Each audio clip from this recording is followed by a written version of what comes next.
Nakakapagod magtakbo-takbo guys. Liwanag na panahon. Baka mamaya mainit to. Ayan na, araw. Pakitang hari na si araw.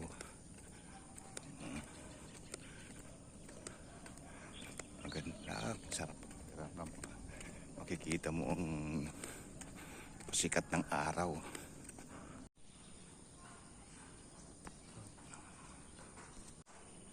Pasikat ng araw.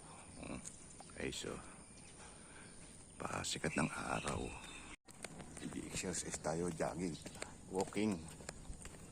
Wag walking tayo para matanggal sakit ng katawan. Mag-walking tayo. Sarap dito mag-walking.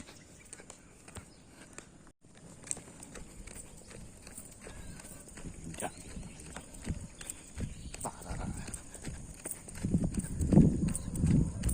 ating katawan ng tagtag.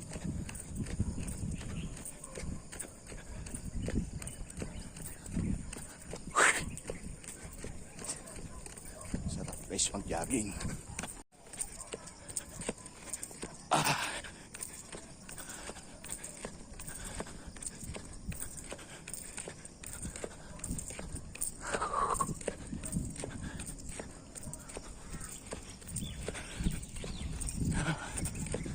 Nakahingal.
Pagod.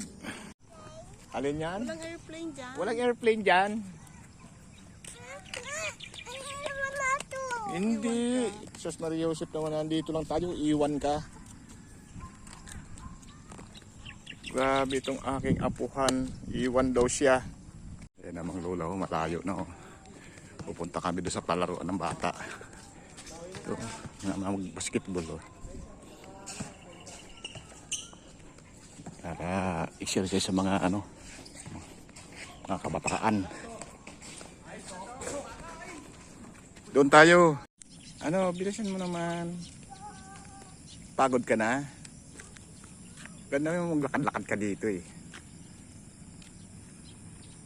Ayun ang apo ko oh. Hayaan mo siya para makatikim siya ng hamog. Hindi pa ito nakatikim ng hamog. Ay, basa pa nga, Bi. Basa. Oh, basa pa. Basa. Ay, yung hamog. Hindi pa siya natutuyo. Hindi pa na iinitan masyado. Dito, gusto mo dito mag-swing? Gusto mo mag-swing? Basa daw yung slide. Padulasan. Oh, tabi ka dyan kay Lola. Dito maganda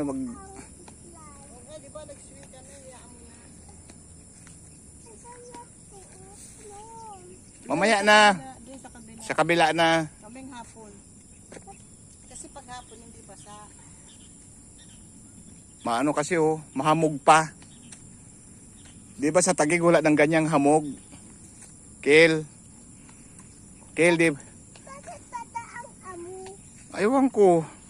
Anong gagawin ko? Sino? Alis na tayo, uwi na tayo. Ang aga mo na, ang bilis mo naman magsawa dito. Ha? Uuwi na raw tayo, sabi ni Lola. Ha? Uwi na raw, balik na raw. Pagod na ata si Lola. Ayun o, nagtatawag na si Lola. Okay na yan. Opo.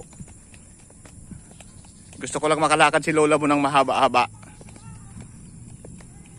Takbo ng takbo itong apo ko. Talagang laki pagtalo sa Lola.